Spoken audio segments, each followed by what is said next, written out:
Okay, Okay, chapter. well, hang on a second because we're getting going up on YouTube.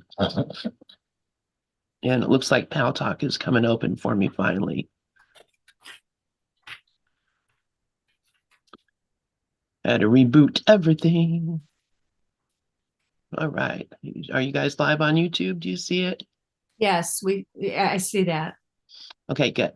All right, then yes, go on ahead. Thankful Thursday. Welcome everybody. Coming open for me finally. Okay, thanks. And we are reading from, well, I am reading from chapter 2, section 4, healing as release from fear. And what's coming to me stronger and stronger and stronger is that we just basically accept the body as it's going to age, it's going to get sick. That's what the body does. I hear a lot of people say that. And I've never really bought into that.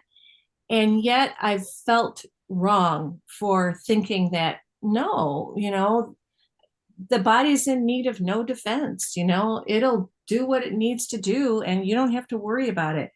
And this thing talks about every single level, the what's needs correcting at all the different levels. So anyway, I feel like I'm getting confused as I'm talking, but the body is a projection from the mind, and it's only the mind that needs to be healed. But when we think things like, well, the body's going to age, and here we are in our 60s, our 70s, our 80s, and this is what happens in the 60s, and this is what happens in the 70s, and this is what happens in the 80s. It's not true. Those are just all thoughts. Those are thoughts of the world, and they are not prescriptions, but we buy into them and we don't have to. And I have a note in my margin here that when there's this line that says physical illness represents a belief in magic. The whole distortion that made magic rests on the belief that there is a creative ability in matter which the mind cannot control. This error can take two forms. It can be believed that the mind can miscreate in the body, or that the body can miscreate in the mind. So either way, coming or going, the ego gets you. And I wrote in the margin, I've wrongly said for over 30 years that I gave myself migraines. Well, that's a belief that I can miscreate in the body, that my mind can miscreate in the body. And what it says earlier in this paragraph is physical illness represents a belief in magic. So I've been believing that I can have physical problems, that I can project them. And I noticed that a lot of people use what it says in paragraph 3 as, well, of course the body's going to break down. That's what the body does. This line that says, those who are engaging in denial of the body are engaging in a particularly unworthy form of denial. But then it goes on to say, the term unworthy here implies only that it is not necessary to protect the mind by denying the unmindful. If one denies this unfortunate aspect of the mind's power, one is also denying the power itself. Anyway, what I get from this is we don't have to believe all the stuff that the world tells us about aging and about sickness. We just don't have to believe it. And this is where I've always verged from what Ken Wapnick taught. He used to teach, don't expect your body to heal. I think you should expect your body to heal. I think you should know that when your mind is healed, the body heals automatically. And Dove, you've proven that several times, with major things like cancer. All of a sudden you just said, oh, wait a minute, less than 14. God did not create this cancer, so it's not real. And you walked out of your radiation and your cancer treatment and you said, oh, we're getting some feedback. Anyway, this is near and dear to my heart because I just don't believe we're meant to suffer in any way, not physically, not emotionally. And we have to take a very, very firm stand. And it seems to me that when we say that the body can age or that the body can be sick, we are giving power to something that is not real and has no power. And we're denying the power of our mind. and it's our mind that projects the body. And so we have to be so clear and so firm on our knowing that no, I am spirit. I am whole. I am complete. I cannot suffer. I cannot be in pain. I cannot suffer loss, nor fail to do all that salvation would ask. And I have noticed that when I am that clear and that firm, that I don't have the aches and pains. Like when I start thinking about the body and thinking that I'm old and thinking that, oh, yeah, I have all kinds of aches and pains all the time. And when I stay clear on I am as God created me, they're just not there. And I've been shoveling snow like a lot of us in the last couple of days. I'm socked in here, and I have not had the aches and pains from shoveling snow, and it's been great. It's been great. So I'm going to turn this over to you, Sharon. It's your turn. Okay, you can hear me. It's so funny today because my picture's gone. And when I got up this morning, well, actually earlier than that, I was listening to Adiyashante just from years ago. I have a lot of Audible books, and where I am right now, it was the perfect teaching. And then I was absolutely guided to listen to Joe Dispenza. Now I have Joe Dispenza's books over the years, but what I realize is when he's talking about how to break the habit of being yourself, you have to be ready for that. You see that? And I had that book years ago, and I was like, oh God, no, I can't do that. I'm in so much pain. And what I'm seeing now is that everything that's ever happened to my mind as this character has been done by the I consciousness, I wholeness, I am. And I had said a couple of weeks ago that it's not a literal book, the course, it's more metaphoric, but it doesn't matter because it's working through us. And we, as people, have no idea that that's happening. But I've had some shifts since I was in that, I would say, important place where I was very angry, agitated, and it was always the outside picture that I was angry at. But it was a good place for me to see my hatred, because the hatred is really, for this mind anyway, is really at the bottom. So unless, I can be completely honest with myself and with whoever's on, then it's really hard for me to, because I was guarded for years in these rooms to not say anything hurt. And then I would say things hurt, but there's always like this inability to do that because I don't want to be seen as a bad spiritual student, right? Because that's just something in this process that I did all my life, which was try to do things for others and look good for others. And there are no others. There's just this one being seemingly dreaming of exile. And everything in this dream is what we're hiding inside. And the inside is so important. So I was guided to Corinne Zupke, was always been one of my favorite course teachers. And I guess, I use the word favorite because, I'm still in specialness. And I think that this all will break away because I'm still being guided. And I think I was really firm a couple of weeks ago because I was feeling as though I only can stay in a group where I can be able to undo this thing and not fear judgment. Now, of course, I'm judging, right? But then if other people said, well, you don't have to believe that, just let it go. That was not helpful. I needed to really go and be honest and say, this is where I'm at. And yes, I seemingly hate somebody out there, but it's really my hatred. And I think that the process of A Course in Miracles is very gentle. There's no rush in waking up because we're all that. We've never left heaven. And the awareness is all that's here.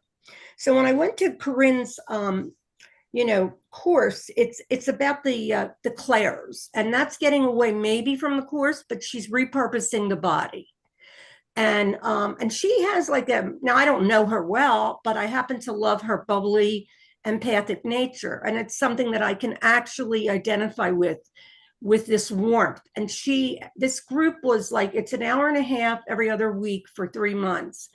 And what Corinne fell into is what I fell into, and that is that some of us who have like a harsher nervous system might take more time to do other things and will be guided just like that.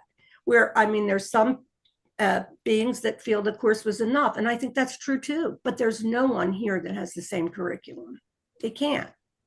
So what she's saying is like the two chakras that I kept talking in my to spirit about was the root chakra and the sacral, because that's where this mind and all humans hide their stuff. That's, you know, when I spoke about this on Tuesday, that when I went to Diedrich years ago, it was almost 10 years ago, and I was doing that stuff, my crown opened. So I quickly asked Regina and Liz Cronkite, and they both said, no, that's not it. And the reason for that is because the course sticks to mind. But spirit has been bringing me through both with the course and with a lot of other teachings, because in general, all of it is saying the same thing.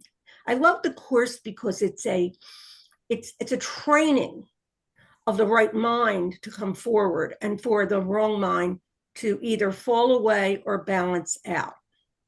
So it's a magnificent book, but I would never put a book in front of what's teaching me, because the teacher in me is you. We are all just walking each other home. So what I'm getting out of this class is, when I explained this to Corinne the other day, I said it was so confusing, but if you think of this all as mind and you don't know that there's chakras, and these chakras are repurposing the body, because when we're hiding stuff in our lower chakras, the higher chakras can't branch out as wide.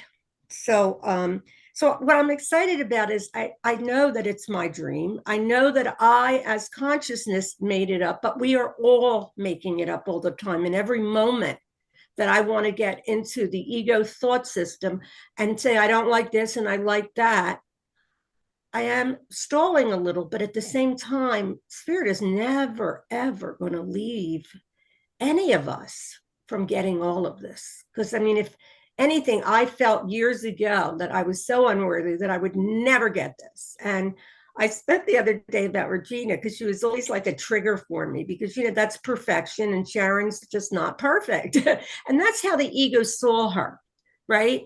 The ego was always comparing. I don't even know her. You can't know anyone because you're in a dream bubble. So whoever we like is what our ego likes on our past and what we've been through. But as far as the love, well, that's here right now.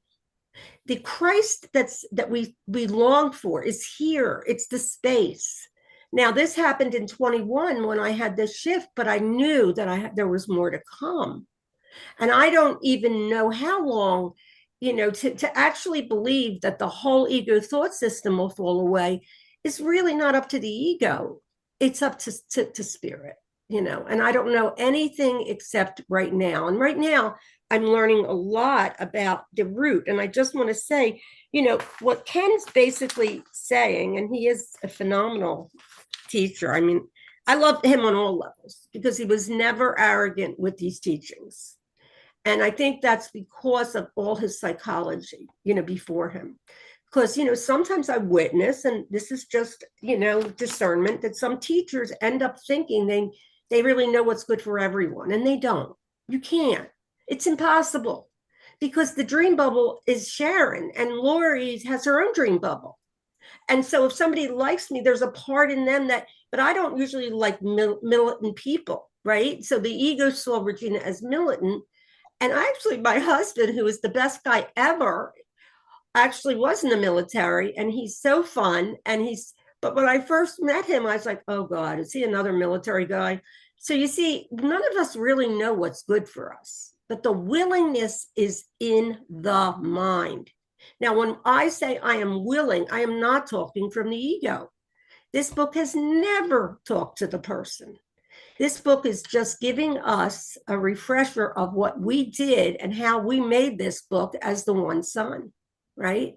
So as a root chakra is located base of the body as the tailbone, that is really where a lot of the childhood trauma, pre-verbal stuff that happened to Sharon even in gestation because of the cortisol that was left in my mother's body.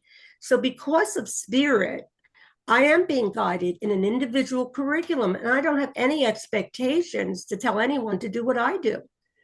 Breath work is another thing that I continue to want to do more of because breath work, the breath is something that's more powerful than I ever knew. It will absolutely, if you're guided, it will absolutely break through a lot of these levels because the levels are what, I could feel like I'm perfect. And then I get to another level, like I did a couple weeks ago, where I wanted it to be my way, Sharon's way. I want a world out there to be as loving as God. Well, that's something Dove always shares. It can't. It's impossible. First of all, it's over. Second of all, it's an attack on love. So the expectations had to be worked through between spirit, period. Because spirit is the one that was dreaming. The character was. And, a lot of times I listen to Keith and he says, "Are you ready to let the whole thing go?" Well, to be honest, I was not ready, but I was ready in different levels. And so I come back and say that the sharing I have now with the authenticity is that spirit has definitely given me, it's my dream. Well, there's nobody else out there. So why do I care if I sound like a bad Course in Miracles student? But this is all happening because in school, in elementary school, I struggled with so much. And that is the cleansing now. And breaking a habit from being myself is a book that I have of Joe's. And I also have You Are the Placebo, but it takes years. And there's no years because it's all happening now. But, when I was in school, I was always afraid that I was going to be left back. Now, I went to summer school, but I had so much shame in a brain that was just as sweet as it could be and the perfect brain for my dream. But this is the way our egos work. We want to fit in. We want to be accepted. And the only way you can do that is truly by understanding that you're just love. Anything else? Now, what does that really mean? Does crying, when I cry on here, does that mean it's not love? No, that does mean it's love because it's happening in this field. So how do you get rid of something? Through love, right? To accepting, through being your being and realizing that we're all in this together. I had like a lot of beliefs way back in Gather that, there were certain people that were, more ahead of me because that's how we think when we believe we are a person. So it's kind of like I feel like more than grateful today because it's turned out that whenever I go through darkness or a judgment or anger, that's for me. That's necessary. And the platitudes are helpful, but when you're being guided as I was, then you're guided to whatever's going to work. So now I am working on the root chakra and the sacral, and that is mine, but there's beliefs in there. And I don't know about spiritual bypassing because the truth is some people are waking up. I have friends that have woken up without even opening a book. Okay. Because remember, this is consciousness. It's all foreign. And I always say it's like Jiffy popcorn. You pop one and you pop another. And anyone that I didn't like along the way was a part of me that I didn't want to see. Over to you, Joe. I mean, Joe. I was thinking, I don't know where Joe came from. Dove. Go ahead, Dove. Okay. Good morning, everybody. Thank you so much, both Lori and Sharon. And thanks all who've sharing here this morning. Miss Sharon Murphy, Nikki, Myrna. Yeah. Okay. So, by the way, the thing that I happened to really pick up on what you said, Sharon, that really was really new for me, but very interesting, and I think it's true. Is when you said, "Hey, listen, we're these dream bubbles, and if I really like somebody, like I like Corinne Zupko, that's my ego who likes Corinne Zupko." That's great, by the way. Absolutely, that is true. It's my wrong-mindedness, my ego, that selects her because, well, the way she carries herself, she's laughing and And so my empath likes that image that she, and you're right, that's an ego liking. The ego likes it. The way you know that is the ego doesn't like everybody. ego picks out special people. Oh, I like this person because you can be sure you're listening to the ego. So thank you for that. So Lori decided to take a look at this thing called well, actually, I was looking at the original, and I'm going to look at the original. The original is from chapter 2, and it's called Healing as a Release from Fear.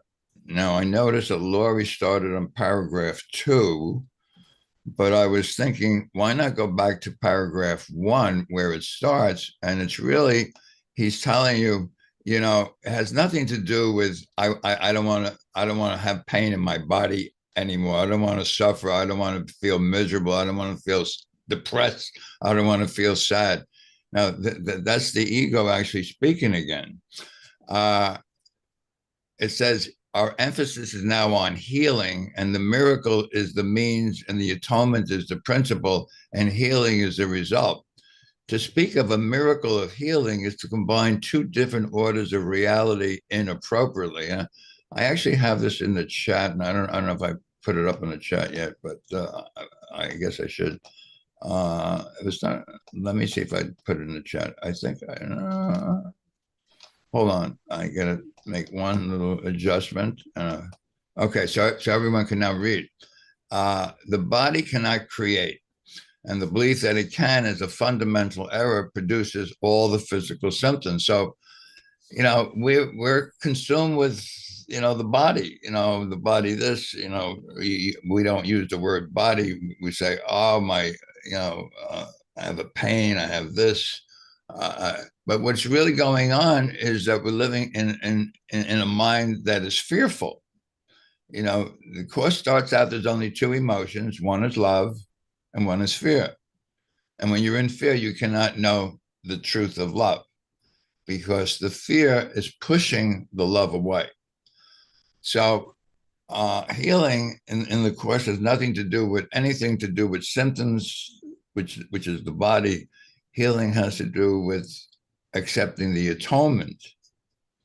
And what is accepting the atonement is to recognize that what you think happened never happened.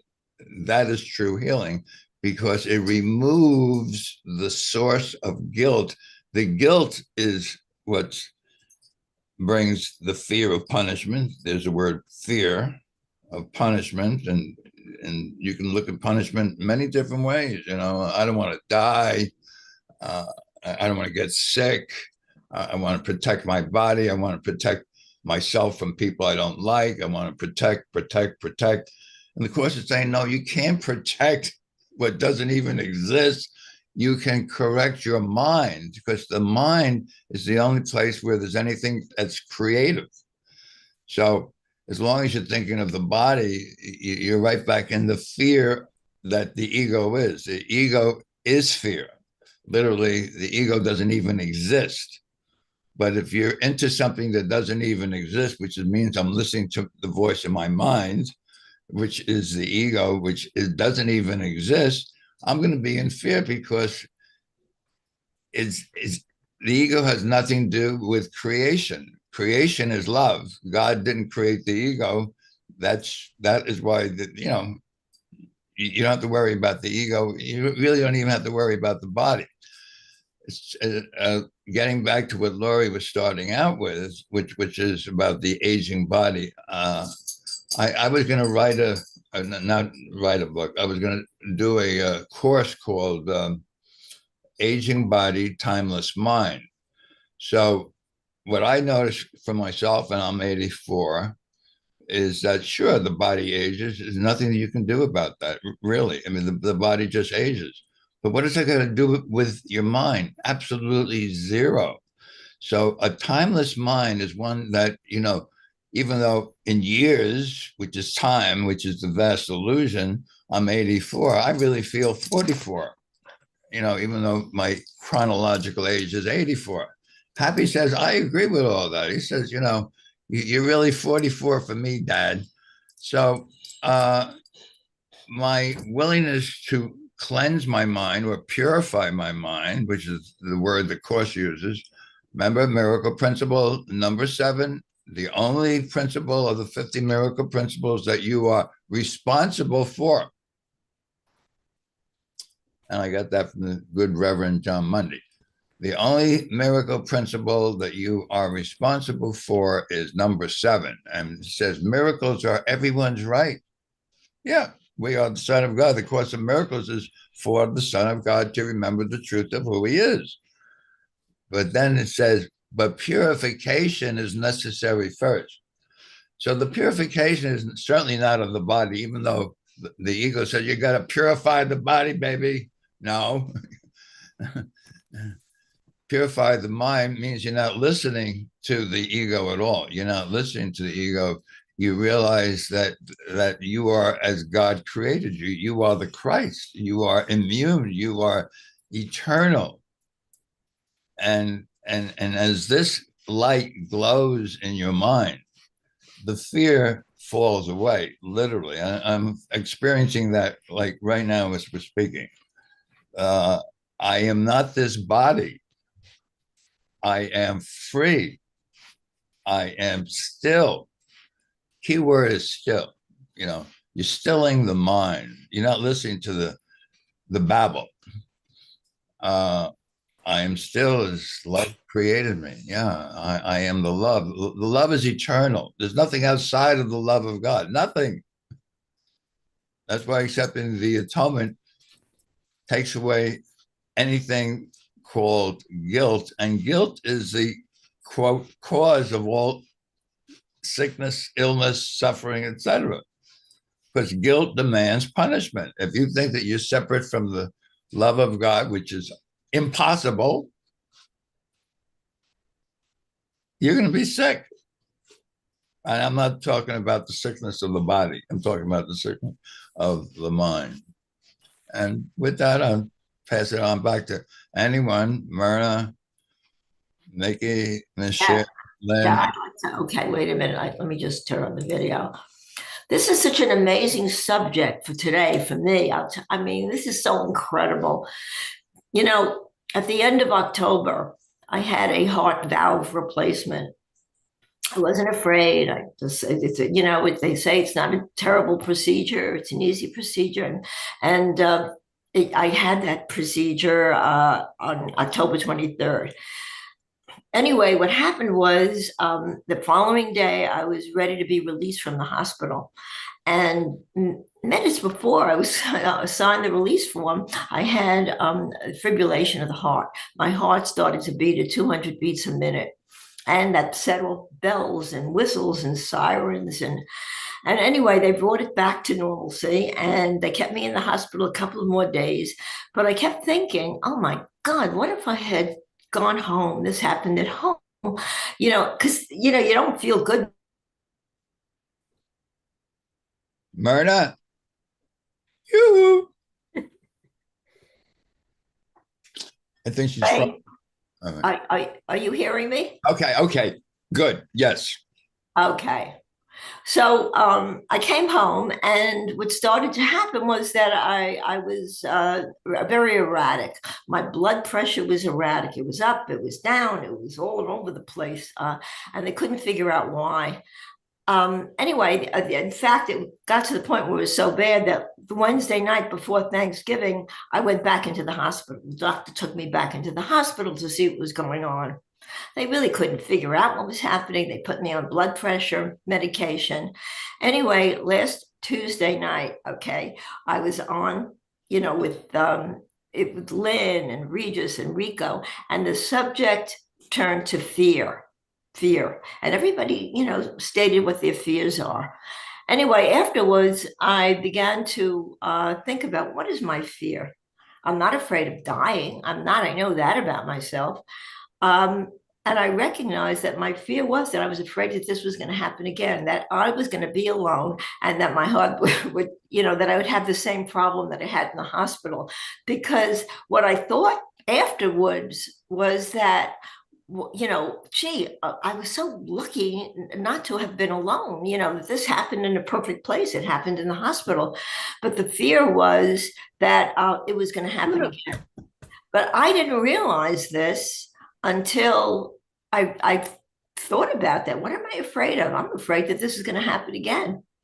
I think as soon and what went through my mind at that moment was that, okay, I'm not afraid of dying, and I know that I have this amazing connection with Jesus. I feel tremendous connection to the Holy Spirit, and I said, God, Jesus, Holy Spirit would never allow me to have this issue alone. And suddenly I dropped the fear. And since then, I cannot believe that I'm perfect. My blood pressure is fine. It's not erratic. It's been erratic every single day since the onset of the surgery. So I just recognized, I think this was such an awakening for me, that it's all fear. It is all fear. And that was a big eye opener for me. So I just wanted to mention that. I mean, I just can't believe how I stabilized once I recognized what the fear was. So I just had to speak about that. Thank you, Myrna, for bringing that out. I just put in the chat what it is I was talking about. Healing is a release from fear. That's the section we're reading, chapter 2, section 4. The first paragraph says, our emphasis is now on healing. The miracle is the means. The atonement is the principle, and healing is a result. To speak of a miracle of healing is to combine two. So all we are responsible for, our only responsibility, is to accept the atonement for ourselves. And what is the atonement? That the separation never happened. If the separation happened, there is something to fear, because I have to get myself back. I have to be good. Somebody else has to be punished, not me. And that's the entire ego syndrome. So I didn't mean to jump in, but I just want to put that healing is nothing more, exactly as you say, Myrna, a release from fear. Lori, go ahead. Myrna, that was great. Thank you so much. That's exactly what I'm talking about too, because when I know that I am as God created me, just like you were talking, Dove, when you go into it's, I am not a body, I am free, I am still as God created me, and still remaining or still as the silence, I am as God created me, then I don't have physical symptoms. I don't have the fear and the guilt that I am projecting onto the body. And there's so many passages in the Course that say, what is the purpose of sickness? And again, not sickness is not just of the body. Sickness is that we even think the body is real. The sickness is that we think there's a world outside of our mind. But there is no form that will not heal automatically when you recognize the purpose of sickness. So you're absolutely right that, Dove, when you said healing has nothing to do with the body, you're right, because it's total healing of the mind to know that the body is not there. But what happens though is that we start with where the body is at, like just like what you did, Myrna. It's like, what am I afraid of? I'm not afraid of dying. I'm afraid of being alone. Oh, well, I can't be alone. Jesus, the Holy Spirit's there, and that alone that's that idea of separation. How can I ever be alone? So in my case, when I'm thinking of healing the body, there's this guilt, like, oh, I shouldn't ask for healing of the body because I know that the body's not real. And if I'm asking for that, then somehow I'm bad and wrong. And yet, when you are feeling aches and pains, that's what you want. You want to feel better. And there's so many passages in the Course that say you will automatically. And you had said something. So when I've said that, and Mickey, I see your hand, and I'll get to you in a second. When I have said, oh, I want my body to be back to where it used to be when I was younger, where I could function without pain, I would feel guilt. And I realized the healing is about the guilt. the thinking that I'm a body, the thinking that I shouldn't even ask for that, there's all that guilt, and then the guilt demands punishment. But you said something, Dove, about the body ages, there's nothing you can do with that. I actually don't agree with that. I was reading Deepak Chopra's Ageless Body, Timeless Mind, and you were talking about doing Ageless Mind, Timeless Body, or whatever book you were thinking of writing. And in there, he uses the example of a car that is rusting, and that you have the metal and it's going to rust over time and age and break down. The difference between the car and the body is that our body is a projection of our consciousness. So is the car, but the body is a projection of our mind. And the Course says over and over and over, the body is in need of no defense. The body will be a healthy, serviceable instrument for every useful purpose, because it's consciousness that makes the body have whatever symptoms, just like what you were saying, Myrna. You dropped the fear and all of a sudden your blood pressure is fine. I dropped the guilt and the fear and all of a sudden my shoulders healed. I'm not having back pain. I'm not having hip pain. You know, all those things that before Joe Dispenza's work, I was feeling really guilty about. But I love his work. And just like Sharon, you said that you had been introduced to his work a while ago and didn't do it till now, and you've got to be ready. I was introduced to his work in 2007, 17 years. It's only this year that I can actually apply it. And boy, I'll tell you what, I started at the ego point of, I don't know, I don't like this world. I don't like this body. I don't have much purpose in my life. And I don't want to live another 20 years feeling like crap, feeling aches and pains and being sick and low energy. Now, I don't like that. And so as I've been doing his work, which totally lines up with the Course, because he says, you do not create from the ego level. You're not going to fix the body by believing in the body or what the ego wanting the body to be healed. Where creation comes from is no self, being in the mind of God. Basically, he doesn't call it the mind of God, he calls it the quantum field. But this is why I can do Joe's work, because I could never do any law of attraction that focused on making the world real. Joe doesn't focus on making the world real. In fact, he says you're projecting all of it. He doesn't use those words, but anyway, so that's why I love this section in the Course that talks about, healing is the release from fear. It's like, don't be afraid of expecting healing. Joe Dispenza says you should expect healing, and he has dozens of testimonials on his website that you can go to on drjoedispenza.com under proof, and then there's stories of transformation. And they're wonderful. There are people who had MS, mothers whose kids have autism, people who had Bell's palsy, strokes, couldn't walk, back trouble, and they were in wheelchairs, people who couldn't hear, people who were blind. I mean, just like Jesus 2,000 years ago. And Jesus wrote this Course. And that's why I expect bodily healing. And that's where I verge from Ken. It's not about the body. Ken was right. It's about the mind, but it's the mind that knows I am as God created me. I am not a body. I am free. And Mickey, I'm going to turn this over to you now. And then it's Sharon's after you, Mickey. Oh, trying to do all the buttons. What's going on? No. Video. There we go. Okay. Hi, guys. Happy Thankful Thursday.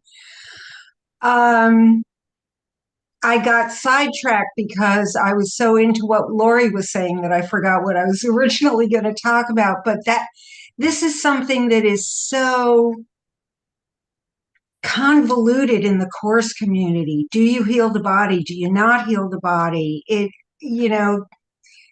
And yes, it's an individualized curriculum. So for some people, that's going to be a focus. For some people, it isn't. I would love to like get clear about it in my own head because I am so not. I waver back and forth between the two of them. So maybe that'll get healed in the near future.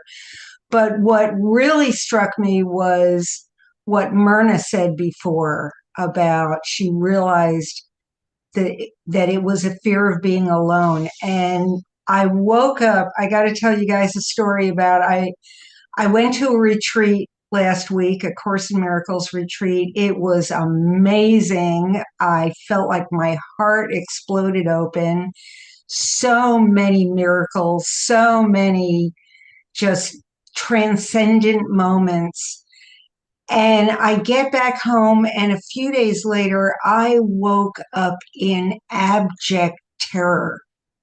And I have this terror story that goes through my head every once in a while. It'll crop up just when the ego's really feeling threatened. And it has to do with, the state of the world and the state of the country, and everything is going to completely fall apart.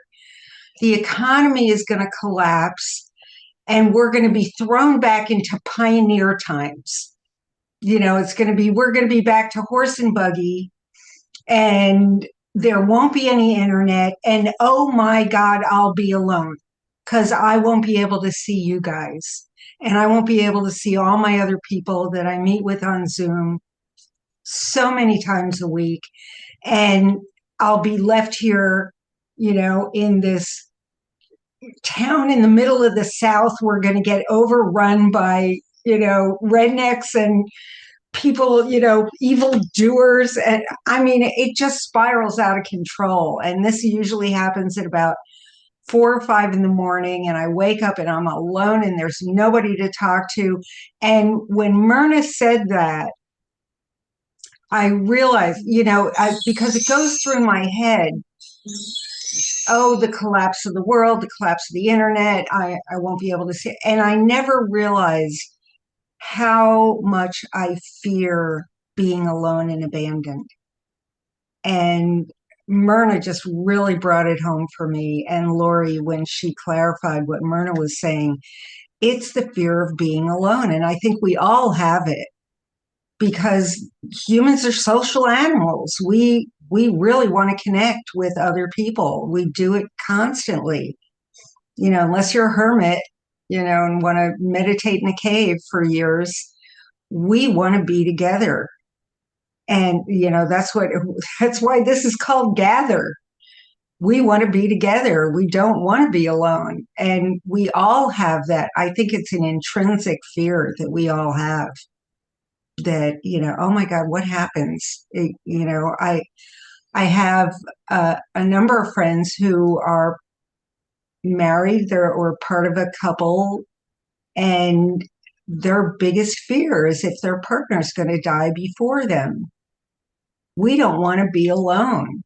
So I think it's something important that we all have to take a look at. And for Myrna, it was a healing of the body. So there we go, full circle again. Can you heal the body? Well, for Myrna, that worked. Just the realization that she wasn't scared of dying, she was scared of being alone. And I think it's something really important, and we need to look at that fear, because in truth, we're never alone. The Course tells us over and over again, we're not alone. We have spirit. We've never separated. That's the atonement. We're not separate. We're never going to be alone. Yet that's our biggest fear. Don't have any answers yet, but I've got a lot of questions. Okay, thanks. I'll pass to the next person. Nikki, that was great. That was great because it is the truth. When you really go back in your life, I want my mommy was something I said a lot, right? And it was all about being alone, and also the fear of annihilation from God, because where's God? I mean, and these are hardwired in, I think, all of us. So, what I've learned to do is to talk to Sharon as the Holy Spirit, because, I never really heard an audible voice like some people, but what I'm doing now is looking at these chakras, because all the chakras, you have these clairs that are senses, and no one, like, one of the things that is, going through my mind now is that how perfect this teaching on chakras is, because it's taking me by the level of where I need healing, and not just, mind is a blank slate. I mean, we are mind, there are no bodies, it's all projection from the matrix. But I feel as though, and excited about it, that I had made a prayer a couple of years ago about the chakras, because I was not an Eastern student. Well, actually, I did a lot of Eastern through Helen Hamilton, but really I started with the course in the 12 steps. So it was like important for me to get a course person. And I don't even know, she showed up in a feed of mine, Corinne. And what I loved about her group was basically some of the things she shared with us, because she's not a teacher. And I don't think anyone is, really. I mean, the teacher's inside. And I remember Rupert Spira saying, please don't call me your teacher, I'm your friend. Because he's well aware that nobody can teach you this. The only teacher is the inward journey. And it really is important to own the fact that I do know. I know what's best for me. Do I fear, the whole Sharon, like, structure falling away? I used to. I think I'm getting closer to realizing that I have never been Sharon. But to say it from the head was something I said for years, but now it's becoming a hard thing. So, and what I loved, the course, a lot of teachers will say it's the only thing you need. And that's true for some people, right? But as far as Corinne was sharing that she's in trauma therapy. I'm a big believer in therapy, a big believer. Even though the course will say you're really only talking to yourself, there's nothing wrong with taking a mighty companion along the way that might understand the mind in a different way. And, I have a really close friend, Vivian. She's not here now, but she just started therapy, and it's really helpful. The new therapy, and this is a telltale sign that this could be the fact that we are waking up. She started acceptance and integration training. It's called AAIT. There is no story. They take you through the chakras and, the acupuncture places, because we're hiding our thoughts, our scraps of fear in different places. So this is like a new, when you see that AAIT Solutions is all about spirit. So it's coming right now, and she's in Tennessee, Vivian, but she never quit. She became medication resistant. So this is like, when she opened this up, I thought, wow, like, it is true that the higher mind is bringing us home. And as the course says, it's the celestial speed up. Now, the speed up, you could say, well, the book came out in the 70s, but the speed up is always happening now, and healing is always happening now. And responsible for sight couldn't happen with this mind until the mind of Sharon got out of the way. Because the character will never want this, because the character doesn't even know what I am. It's a computer program. So it doesn't have any life at all, except, but the thing that I thought that helped me a lot over the years was when Ken said over and over, this is a process, because there's one teaching I have. It's called Living A Course in Miracles by Ken and Gloria Wapnick. And it really gives you a lot in this one teaching, because he has a PDF that he asks you questions. Because, like, when you look at, a lot of times Doug will say that Ken was the teacher, the master teacher of the course. And it says that in The Disappearance of the Universe. However, a couple of years ago, I was taking something from Lisa and Bill, and they said, get the red book, the Robert Perry's book. And I never looked at it, because I had a guilty feeling of, oh, I can't be disloyal to Ken. And that's another way, guilt shows up, because there's allness in everything. So I'm looking at Robert Perry's teachings and thinking, see, he's as magnificent as Ken. And yet this ego that I am was never going to say that before, because it had an allegiance, like it does to everything else, of guilt there. Well, if I leave Ken, and by the way, I have all of Ken's work, journey through the workbook, journey through the manual, journey through the course, and that's all you need.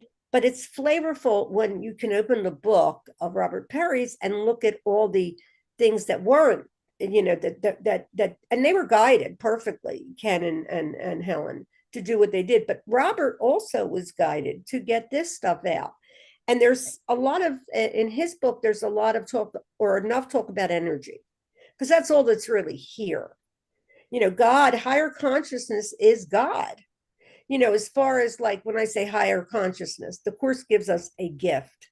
It says it's still the domain of the ego. We've never left. So there's really nothing to really talk about except the unfolding of the ego thought system. And it looks violent right now out in the outer picture with the way politics have gone and the hatred. And that's all for us. It's all for us to bring up that hatred we have for being an ego. And it's important, like, what Ken has said is, our gratitude is not for whatever pain we experience this day. That would be masochism. We thank our Father for his love, which through the Holy Spirit's presence in our hurtful dream reminds us that we can yet choose again. That's as simple as you can get. As soon as the topic comes up, choose again. And what happens? It happens automatically. But I didn't ever want to pretend that I was further along than I was, because I feel like if it's my dream, then why would I deceive myself? Like, it's so important to me to be honest wherever I am, and to realize that there's only one of us here and we're just walking ourselves home. So, Ken goes on and says, forgiveness is the Holy Spirit's means to liberate us from hell, for it reflects the will of heaven, the source of joy. To fulfill the will of God perfectly is the only joy and peace that can be fully known, because it is the only function that can be fully experienced. So all of this is about experience. It has nothing to do with concepts. The concepts are signposts. But when we just stay in that space, there's no judgment. That's non-judgmental awareness. And the talking head that talks to itself pretty much goes down easier when it realizes that it's not important. And how does it realize it's not important? By the right mind. The right mind, when it comes into the way I see my process now, is I'm more right-minded after going through, some temper tantrums in the last couple of weeks. And all of that is down in the lower ego, which is the lower, body levels, like our thoughts, or they're just lower consciousness. And so when we bring, what I loved about the Course the most were these lessons. They bring you in a higher state of vibration. So, to be with what is the most important thing for me now. And also, what I find about laughter is it's organic. You don't have to even say it. It just comes out of you. Now, I wonder if I am afraid to die. Well, I could come up with a lot of neurotic questions and say, well, Sharon is. She doesn't want to leave her kids. But really, when you think about it, this unfolding is happening so perfectly that I doubt whether any of us will really fear it. We might cry because we miss our loved ones or we have a story about it. But, it's coming to me clear now that there's never been a time. This is not time. This is virtual reality. So as much as I loved my birthday, at this point, every day is the birthday of Christ. Karen, here, you share now, honey. I'm so glad to see you. Good morning. Good morning, everyone. Sorry, I have a cold. I just started listening in a little while ago, and I heard Sharon share something, and I wanted to respond. I was inspired. Sharon said something like that we're not teachers, and something about that, like we're not teachers. I forget exactly what you said, but what I've been listening to Luigi lately, and Mickey K introduced me to Luigi, and It's interesting because he said, I'm not a teacher. He said, I'm sharing my knowing. And I think, Sharon, you said that, the Holy Spirit is the teacher. The Holy Spirit is our inner teacher. And I just loved what Luigi said. I'm not a teacher. I'm sharing my knowing. And that's all I wanted to share. But since you kept going on and on, I have one more thing to share that you said. You said, you can see Robert Perry as magnificent as Ken. And that's amazing because that is right-mindedness, and the Holy Spirit sees all the same. And for you to see that is absolutely beautiful, absolutely beautiful. And I love where you're at. And sometimes we have to fall down, and when we fall down, we get back up and we see clearer. Sometimes we need that fall. So I love you all, and I'm not staying on. I just had to share that. Thanks, and talk to y'all later. Oh, thank you, Karen, for coming in, sweetie. That's beautiful. It's funny because, what I would have a lot of times, and I didn't hide it, was a lot of physical pain. I had like a lot of illnesses over the years, and I would talk about it. And, it's funny because what I was saying about teachers, Karen, was that we go to teachers seemingly thinking that they can wake us up, but the only teacher is inside. Now, I said this to Regina years ago, and she said to me, well, thanks for your clarity, because that's clarity. But I didn't stay with it because of the way this script is written. I mean, the script is written. Now, Joe Dispenza believes that the script is the ego, but I think the whole thing is a script because it's a movie that's over. So as far as a teacher, I just couldn't break away from Ken Wapnick. He was the master in my mind. And then when I look into like this other book that came out, because I had a judgment, like, why would he do another book? This is blah, blah, blah, blah. But of course he did it because he's been put into a place where he wants to just get all her work out there, whether it was she was told not to or not. Nobody stopped him. So what I think about the guilt that I have, like, I never always as a person wanted to hurt anybody.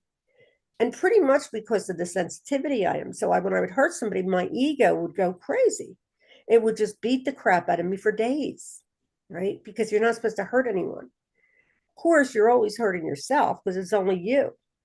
But it's so funny to go through a lot of the turbulence. And you know what? I don't expect that this process is going to always be like it is right now. I expect it to just unfold.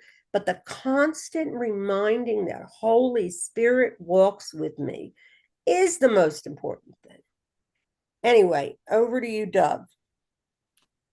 Well, I think we're over our hour, but as long as you're giving me some extra time. Yeah, it doesn't matter. Zelma's not here today, so Okay. she's in Egypt, so we can go on. She's where? Egypt. Egypt. Oh my God! That's so amazing that she's in Egypt? That would be like a really interesting trip. Yeah, she actually took it seriously when it says denial is as equal as love is. She says, "Oh, the Nile River, I'm going there." Okay, so I'm going to go back to what it says in the very beginning. Since Laurie started, she was picked up on chapter 2, section 4, called Healing as a Release from Fear, which I have in the chat, and you can read along here. It says, our emphasis is now on healing. And then he tells you what healing is.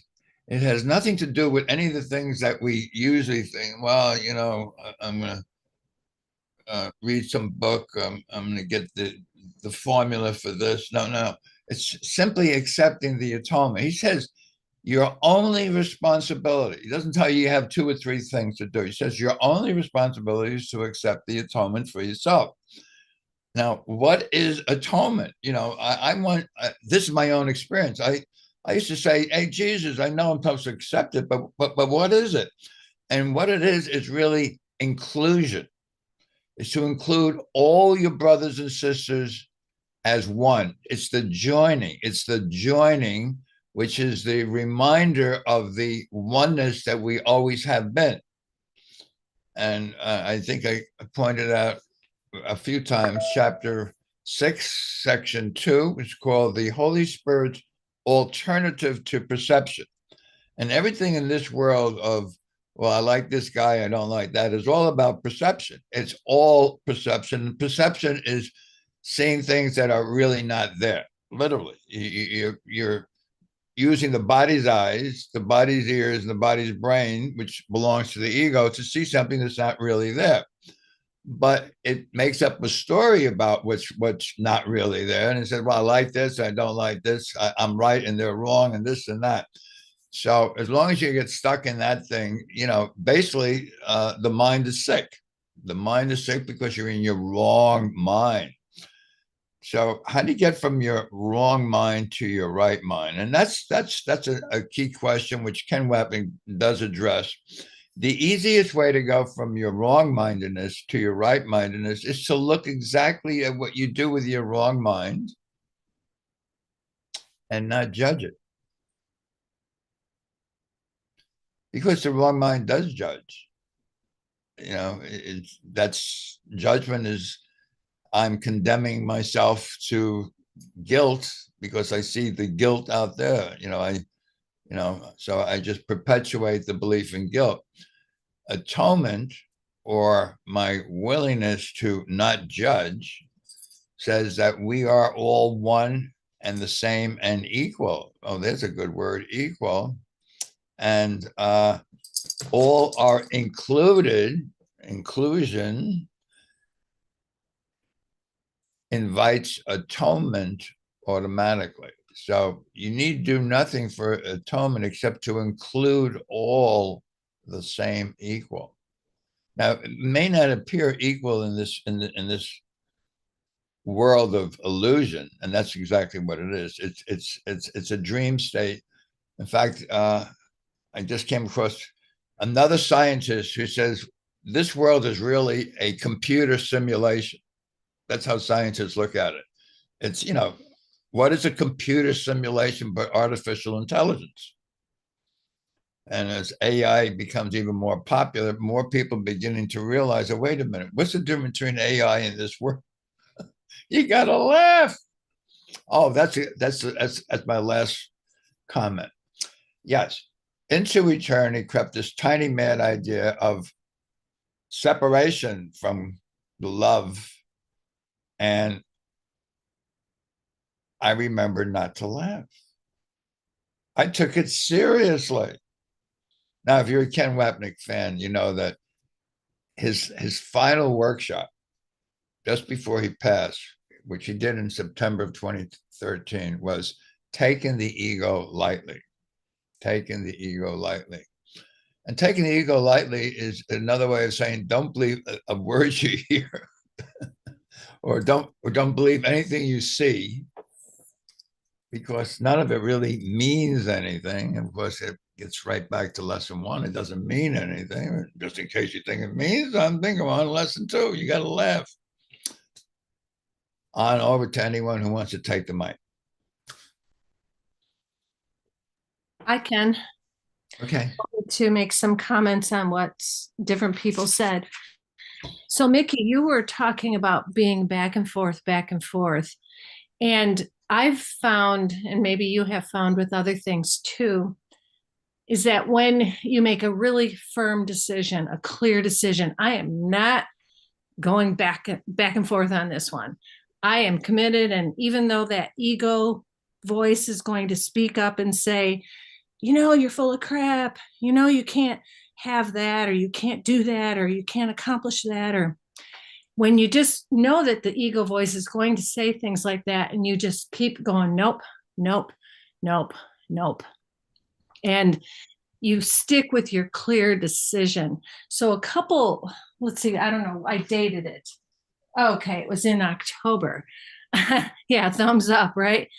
In October, I said, I have decided to stop beating myself up and second guessing myself. And especially like with these things that I'm talking about with, that the body has to be healed if the mind is healed. it's like the ego voice is so strong about you're so full of crap and you're going against what other people say, and who are you to think that you know and they don't. And it's not even about that. It's like what we talked about a couple weeks ago and was mentioned today. It's an individual curriculum. And this keeps coming back to me. It never goes away. So I'm going, okay, I'm going to stop thinking I'm an awful person for even suggesting that the body doesn't need to age and be sick. and I'm just going to go with what I'm being told. And so when I got we read this in my course, Healing as a Release from Fear and Atonement as a Defense, because that's what I was saying earlier.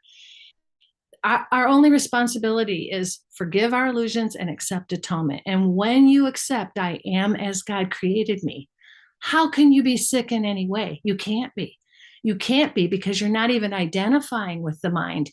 And yet we're starting with where we're at, like what Sharon, you've been talking about the traumas and the fears stuck in the body. That's exactly where I'm coming from. And that's where the Joe Dispenza stuff has helped me. I've been doing the Kundalini breath. He doesn't call it Kundalini. He just calls it the breath, and the working with the energy centers, which is his name for the chakras, because he doesn't use spiritual words so as not to alienate people who aren't in the spiritual circles. But I've been doing this Kundalini breath, and I'll tell you, it has really helped me. And that's using the body, just like Corinne Zupko is doing, repurposing the body to be a servant of the mind. And when we are afraid of the body, and when we're worried that it's sick and that it's aging and there's nothing we can do about it, we're in fear and we're in the ego thought system. And that's what is happening to me. It's like the Joe Dispenza work is helping me, just like A Course of Love helped me, to actually live in this world, or to seem to live in the world of physical form, because I have hated the body and hated the world for so long. But I know you can't do that, because if you hate it, you're making it real and you're thinking you're there. And so these things are giving me permission to believe the things that have always been coming to me my whole life. I mean, I first read Ageless Body, Timeless Mind 15 years ago. Like I said, I first was introduced to Joe Dispenza 17 years ago. And it's only now, after letting go of guilt and ego stuff and addictions, I think all the energy that was channeled into my thought addiction around men is freed up now, and it's freed up to create. And again, there's no such thing as creation in form, but creation is the extension of love. And that's what's happening. And it feels wonderful. And so I know that this is the curriculum I'm supposed to be doing with. And I was just reading a note I put on here, Dove, you said, when fear falls away. And that's what's happening with me. Fear is falling away, guilt is falling away, because I made that clear decision. I'm not going to second guess and doubt and guilt myself anymore. My closest friends, and even, I've always respected Ken Wapnick and thought he was the best teacher, the greatest teacher and everything. But I've always disagreed with him and felt guilty about that, right? And felt guilty about disagreeing with my friends. Well, they're all gone now. And Rod's in my mind, and he's, it's like, whatever. We have a holy relationship now, because he's mind, I'm mind, and it's not about the body. And when he passed, he told me, you have no idea of all the power and creativity and love that you're going to be experiencing. And that word power was interesting to me. And I started thinking, well, what is power? Well, power is being who we are. Power is I am as God created me. Power is accepting and owning that I am as God created me. And the Course says the mind that serves the Holy Spirit is unlimited forever in all ways, beyond the laws of time and space, unbound by any preconceptions, and with all the strength and power to do everything that it is asked.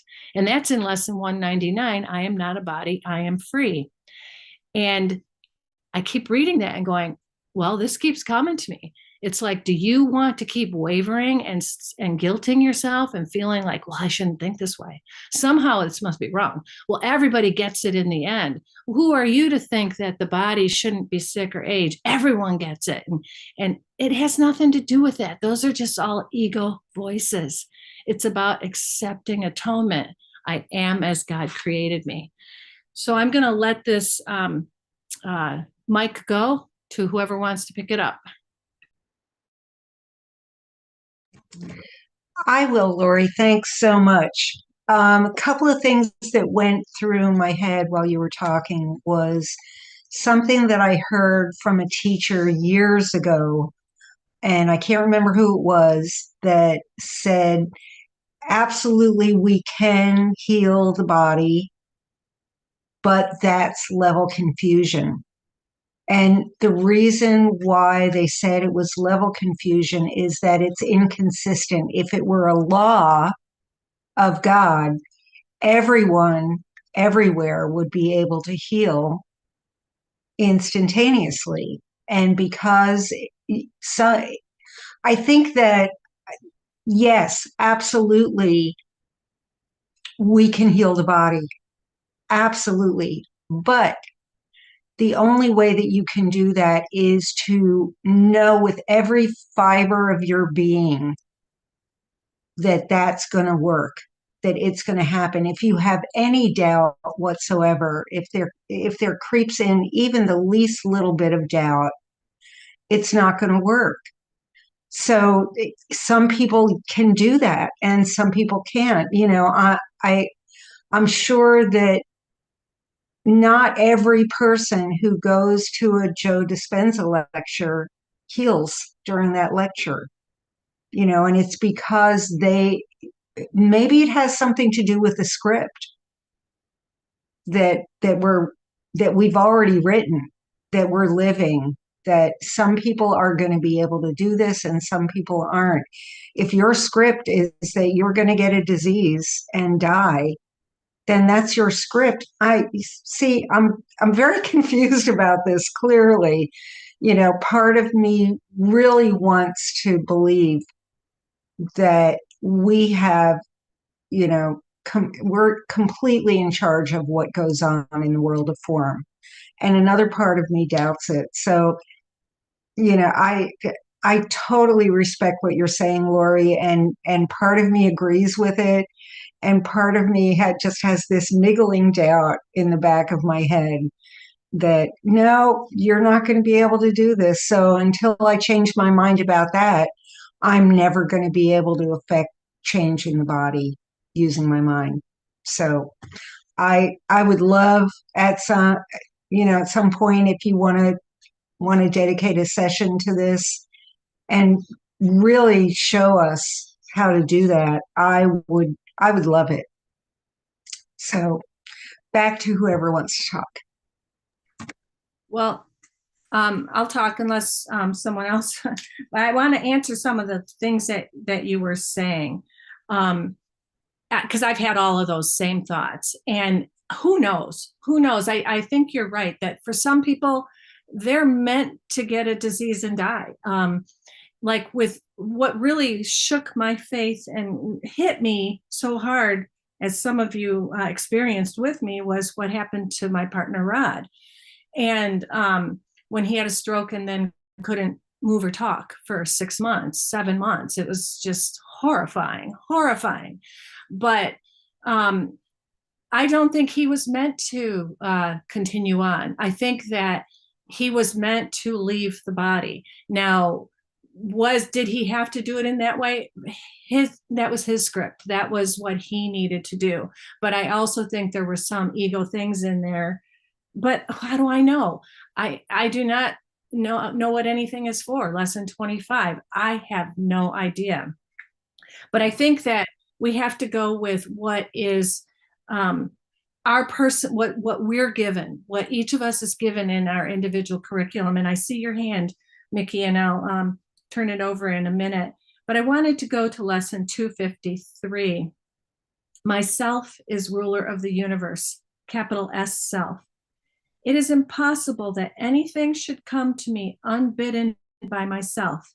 Even in this world, it is I who rule my destiny. What happens is what I desire. What does not occur is what I do not want to happen. This must I accept, for thus I am led past this world to my creations, children of my will, in heaven where my holy self abides with them and him who has created me. You are the self whom you created, son, creating like yourself and one with you. Myself, which capital S, which rules the universe, is but your will in perfect union with my own, which can but offer glad assent to yours, that it may be extended to itself. Now, I don't know, again, the body's not real. So when you get to the place of your higher self, when you accept atonement, you'll automatically know what's meant to happen. If you're meant to appear to stay in a body because whatever, for whatever reason, you will. And if you're not, you won't. There is no power in the ego at all. It's all from the capital S self. And so this, what you're describing, Mickey, is exactly what I've gone back and forth with in terms of feeling like, oh, I want to control form. I want to control my life. I want to control, how the body is and all that. And I can tell inside me that I am different, that this is not about trying to control the body. Like Myrna said, I'm not afraid to die.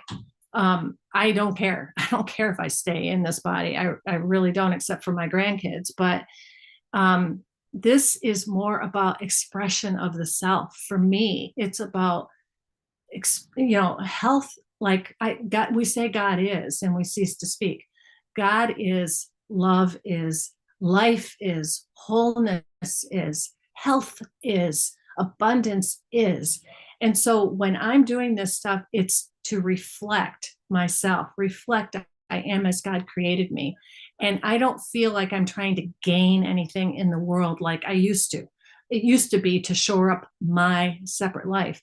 I don't really even feel like I have my life anymore. So it's the same type of seeming goal, but it's coming from a completely different place of, okay, God, I'm going to accept what you keep bringing to me. So like a lot of this has come from even me talking with Rod in his spirit form. And again, that's it's my symbol. Rod's not even there. Rod's not real. But he's as real as Jesus. He's as real as the world, right? So what I keep getting is, for Rod, he needed to do that. He needed to be in that body for 6 months to wake up. That was his path. And then he's like a bodhisattva now. He's kind of like here helping everybody. And again, that's a symbol. It's not really even real, but that was his path. And even when he was in a body, he had such a big thing about helping people see the truth. And I had to come to the recognition that I asked for this too. Like the ego in me fought and just was like, no, I can't stand this. This was horrible. Why did it have to be that way? And it shouldn't have happened that way. And I wish Rod was still here, and I miss him so bad. And I had to come to stop that. Stop it. You know darn well you have a better relationship with him than you ever have. You actually prefer the holy relationship without the body because you don't have to deal with some of his ego crap. And stop it, because you asked for this. This was your dream. He was a figure in your dream, and you asked for this. And now he appears to be your guide in the dream. So it's very interesting, because I struggled with that for a long time. Is it just a script? Maybe we're not meant to have stuff or have healing. But I would say, Mickey, if it keeps coming to this desire to heal certain forms or whatever, or appear to heal them, then that's your curriculum. And that letting go of the fear and the doubt and the second guessing and the guilt over all of that and the sense of separation might be the path to go. Because for me, it's not even about healing the body. I can't heal the body. What I'm healing is I'm healing this guilt that I even think there's a body. that I think I'm in a body, this fear that I think I'm in a body that's going to age, and that's been falling away. So I'm going to turn this over to you now, Mickey. Thanks, Lori. That was great. One thing that you said about Rod's experience reminded me of something I've been mulling over for a while now. I got the idea. It was sparked by what I was reading in Robert Schwartz's book, Your Soul's Plan, that sometimes if we've finished our assignment, if we've done our homework here and what we took form in order to accomplish is over, and we don't for some reason put aside the body, sometimes our higher self will reach down and go, boom, stroke. If you're not going to come out, I'm going to bring you back home. I think our higher selves know that, they send out part of themselves, our higher selves, to inhabit a body in order to learn a lesson or teach a lesson or be a lesson. And when that's over, sometimes we have to, get a little extra help in putting the body aside. Some people think that, if you die of a disease, that you failed, you're not enlightened or whatever. I I personally don't believe that. I think sometimes we don't have the awareness to put the body aside when we're done with our assignment, and our higher selves send something to ease us out, either quickly or slowly. And maybe that's what happened with Rod. I don't know. I have to go real soon to my daily lesson group, but I just wanted to tell Lynn that yes, I will teach it. Karen texted me and said that she made a video, and maybe you want to play her video first, and then I can come in. Whatever's good for Lynn. Are you there? Yeah, I am there. Yeah. Okay. Thank you, Mickey. Yeah, and I do have that, and I'll play it whenever. I was thinking about playing at the end of this, but I'll just close this out when we're done here and play a recording until it's Karen's time, and then I'll come and play the video, and you can come in after that and let me, Great. and I'll see how long the video is. I think it is 35 minutes long, so give you about half an Okay. hour into Karen's time. So, okay. Perfect. Perfect. Okay. I'll see you all at 11. That's why I want you to wait until 11, because I want to see Karen's. Okay. So I'll be back later on. Thank you. Hi, Mickey. Good. Thanks. Bye. Right. So yeah, thanks you guys. This is a great discussion. But yeah, what I wanted to say is we're the ones who make up this description of sickness that has to do with the body. And, sickness is just a defense against the truth. Whatever we're using to defend ourselves from the truth is a sickness. So if it's the body and it's a apparent cancer or apparent stroke or whatever, all those things are defending us from actually seeing the truth about who we are and what we are. So sickness, it could be, that I have a emotional, mental upset. I have a physical upset. The idea that cancer is sickness is wrong. Cancer is not sickness. A stroke is not sickness. Right now I have a kind of weird kind of pneumonia that is not well known or whatever. It's that doesn't mean I'm sick. The fact that I think that I'm a body makes me is the sickness. The fact that I think that it is what I am, that's the sickness. It's the defense against the truth of what I am. And so, stroke is natural. Cancer is natural. A tree losing its leaves in the winter is natural. Things coming and going in the dream, the physical world All of that is the part of the nature of the being, the body, the world, the tree, whatever. It's not sickness. This is what we have to understand. Get rid of the idea that, these things that we perceive as sickness are what truly what sickness is. What we perceive as sickness is just nature being the natural thing that it is. And it's all a part of the illusion. It's our story that we made up. So absolutely, we do have control because we have made it up in the first place. But we didn't make it up today, and I didn't make it up, the moment that, this pneumonia took over, whatever. I didn't make that up. I made that up a long time ago, before time even began, at the tiny mad idea, when everything here was made. It was all, the whole dream was written at that time, and all we are doing is watching it. That's, Jesus is very clear in the course. We're not making it up right now. We made it up then, and we're watching it now. And the only thing we can do about it now is decide who we're going to look at it with, how we're going to experience it. If I'm experiencing it with the Holy Spirit, then I'm knowing that it's not anything. It's a natural part of the natural world. These organisms, bacteria, whatever, that seem to be living inside of my body, those are natural organisms. Just like the leaves are natural organisms to the tree, just like cancer. It's a natural organism. It lives. It is as much a part of the sonship as you and I. In fact, I mean, it's all a part of the dream.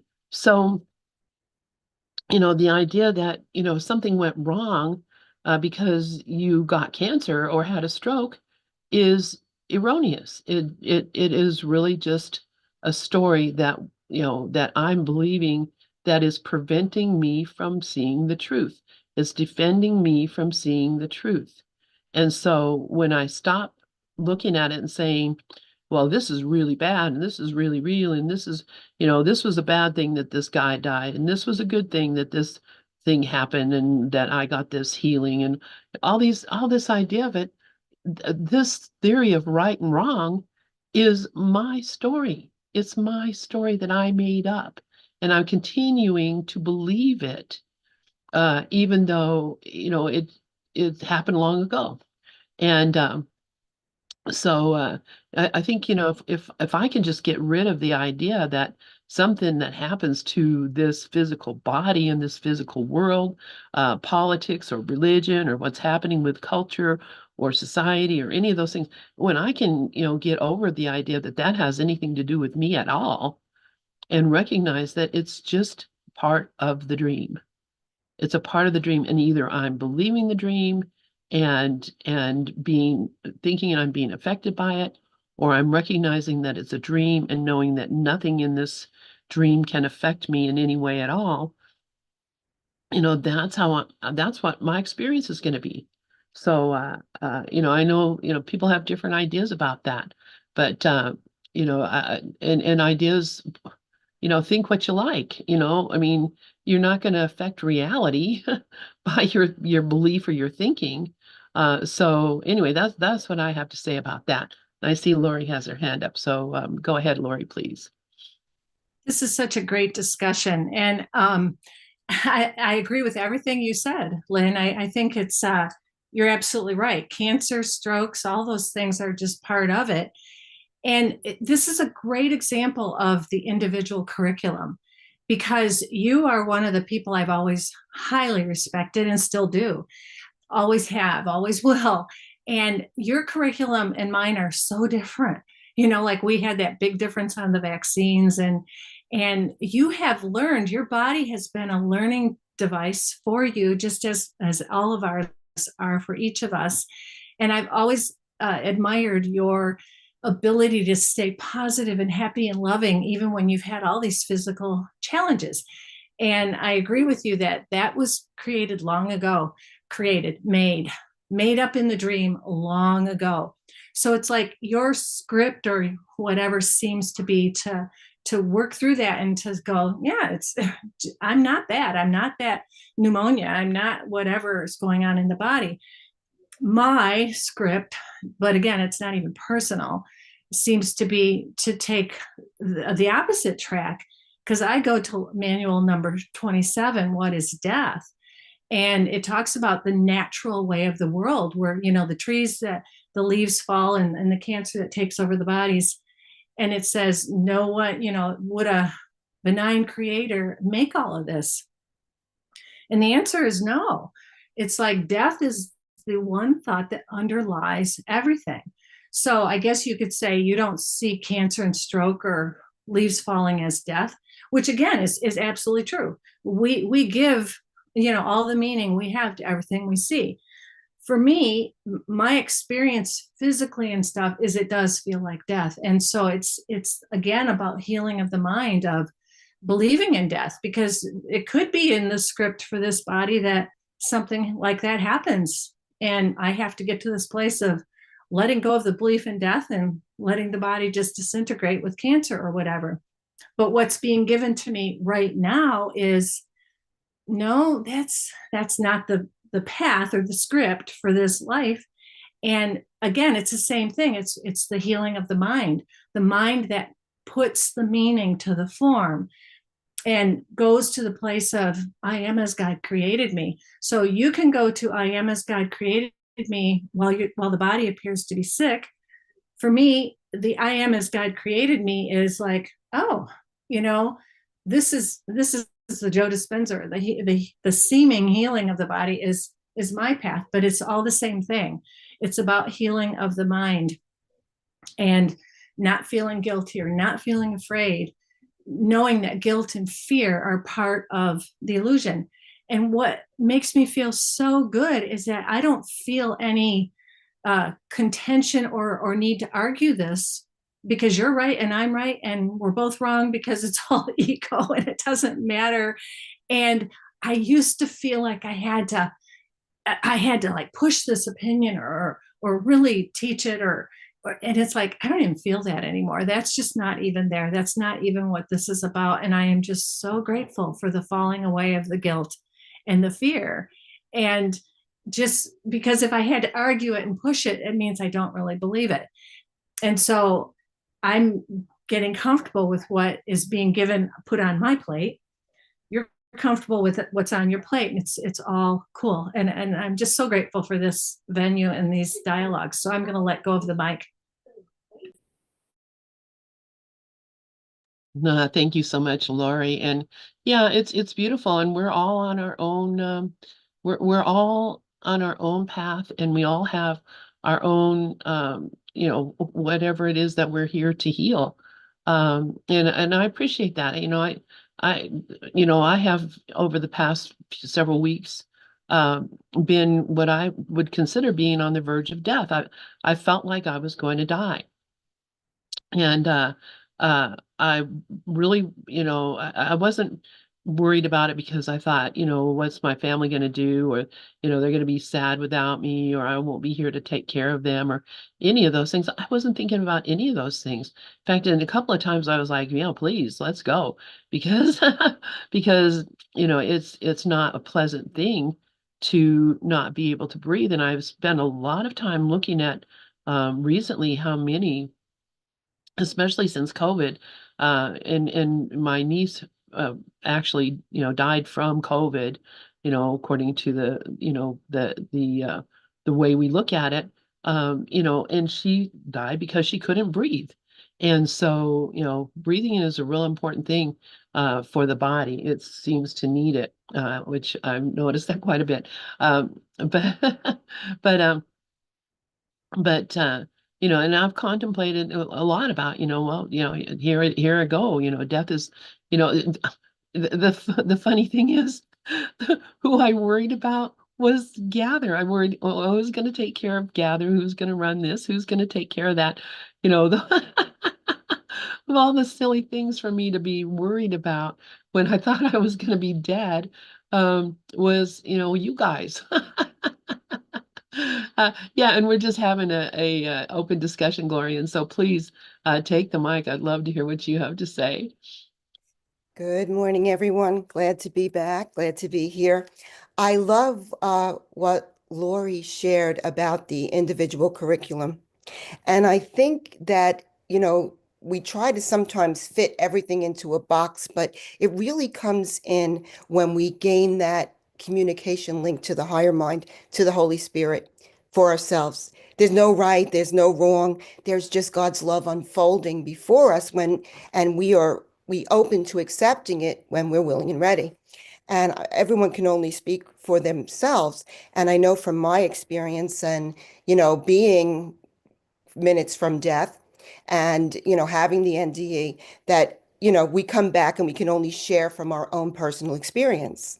And for me, it was that recognition where Jesus tells us in the Course, you choose sickness and death yourself. And that is what happened. I had that choice and I chose, well, I'm going to because there really is no place to go, but seemingly come back to this kind of vibration of existence where we see sickness and death. And sickness and death is merely just the belief in the ego.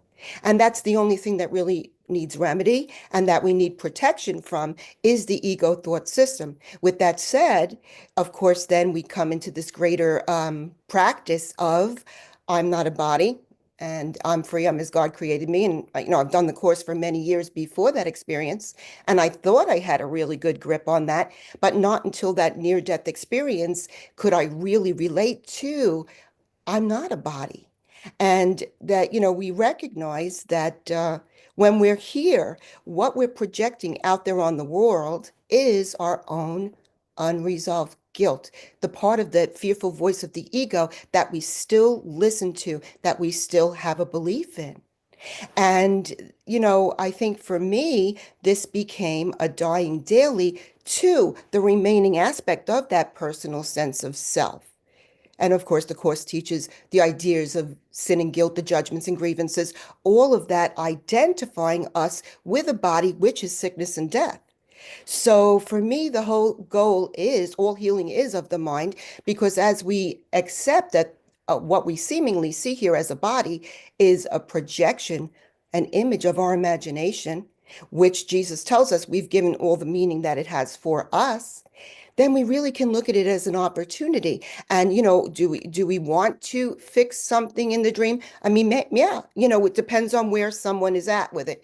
But for me, I know that, the healing that I had, because I should be dead, was temporary. And that, this is an opportunity for me to walk through the dream, aware of the fact that I am dreaming and continuing to make that choice, recognizing that as soon as I'm in the ego thought system, I'm wandering into temptation, which is sickness and death.